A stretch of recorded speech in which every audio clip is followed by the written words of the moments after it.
ආයුබෝවන් අම්මා කෙනෙක්ගේ ආශිර්වාදයේ තරම් බලගත දෙයක් තවත් නෑ කියද අපි කවුරුත් අහලා තියෙනව නේද? ඉතින් අද අපි කතා කරන්න යන්නේ අන්නේ විශ්වාසයෙන්ම හදවත කරගත්ත ශ්‍රී ලංකාවටම ආවේනික වුණු හරිව සුන්දර චාරිත්‍රයක් ගැනයි. ඒ තමයි කිරියම්මා දානය. මේ නම අහුන ගමන් පොඩි කුතුහලයක් ඇති වෙනව නේද? කවුද මේ කිරියම්මාවරු කියන්නේ? ඇයි මේ දානියට මෙහෙම විශේෂ නමක් ලැබිලා තියෙන්නේ? හරි, අපි දැන් බලමු මේ කිරියම්මා දානය කියන්නේ ඇත්තටම මොකක්ද කියලා. සරලවම කිව්වොත් මේක දානයකට එහා ගිය පූජනීය උත්සවයක්. හිතන්නකෝ ගමක ඉන්න ගෞරවනීයම දරුවන්ට මව්කිරි දීලා ජීවිය දුන්න අම්මලාට ආරාධනා කරලා කිරි වලින් හදපු කිරිබත් වගේ විශේෂ කෑම වර්ග පූජා කරනවා. මේ හැමදේම කරන්නේ එකම එක බලාපොරොත්තුවකින්. ඒ තමයි ඒ මව්වරුන්ගේ හද පත්ලෙනෙන් මෙන ආශිර්වාදය ලබා ගන්න එක. අන්න ඒක තමයි මේ චාරිත්‍රයේ හරය. හොඳයි. මේ චාරිත්‍රය හරියටම තේරුම් ගන්න නම් අපි ඒක පිටුපස්ස තියෙන මූලික විශ්වාසය දිහා බලන්න ඕනේ. මේක නිකන් කෑම වේලක් දෙන එකක් නෙවෙයි. නෑ, මේක මාතෘත්වයේ තියෙන උතුම්ම සංකල්පයටම කරන ගෞරවයක්. ඇත්තටම මේ සම්පූර්ණ උත්සවයේම ගොඩනැගිලා තියෙන්නේ ප්‍රධාන හැඟීම් තුනක් උඩයි. පළවෙනි එක තමයි මව්වරුන්ට දක්වන අසීමිත ගෞරවය. දෙවෙනි එක තමයි ජීවිතයේ දුන්නට, රැකවරණයේ දුන්නට දක්වන කෘතවේදීත්වය. ඉතින් මේ ගෞරවයයි කෘතවේදීත්වයයි එකතු වුණාම තුන්වෙනි වන ඒ අයගේ ආශිර්වාදයෙන් යහපත් අනාගතයක් උදා කර ගැනීමේ බලාපොරොත්තුව ඉබේම ඇති වෙනවා. කිරියම්මා දානයකදී දානේ දෙන මොහොත වගේම සමහර වෙලාවට ඊටත් වඩා වැදගත් දෙයක් තියෙනවා. ඒ තමයි මේකට සූදානම් වෙන විදිය. මේ සූදානම් වීමේ හැම පියවරක්ම භක්තියෙන් කරන පූජාවක් වගේ. මේ සූදානම හරිම ලස්සන ක්‍රියාවලියක්. මුලින්ම අපේ සංස්කෘතියේ පාරිශුද්ධත්වයේ සංකේතවත් කරන 7 කියන අංකයට අනුව ගෞරවනීය කිරියම්මලා 7 දෙනෙක්ට ගෞරවයෙන් ආරාධනා කරනවා. ඊට පස්සේ දානීය ප්‍රධානම ආහාරය වෙන කිරිබත් වගේ දේවල් ලොකු ඕනෑකමකින් පිරිසිදුකමින් හිටේ භක්තියෙන් පීල කරනවා.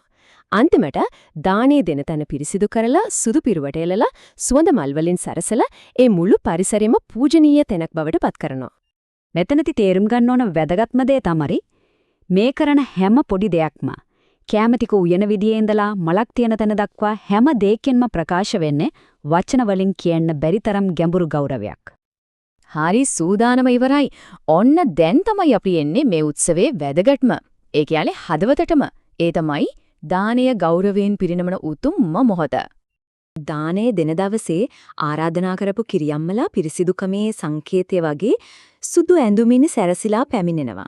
එයා එනකොටම මුළු පරිසරයටම හරිම ගැඹීර පූජනීය පෙනුමක් එකතු වෙනවා. මේ දානයේ ප්‍රධානම පූජාව තමයි කිරිබත්. ඒකට විශේෂ හේතුවක් තියෙනවා. ජීවේ දෙන මව් කිරි වගේම කිරි වලින් හැදෙන නිසා කිරිබත් කියන්නේ මෙතනදී නිකම්ම කෑමක් නෙවෙයි. ඒක ජීවේම සංකේතයක් වගේ.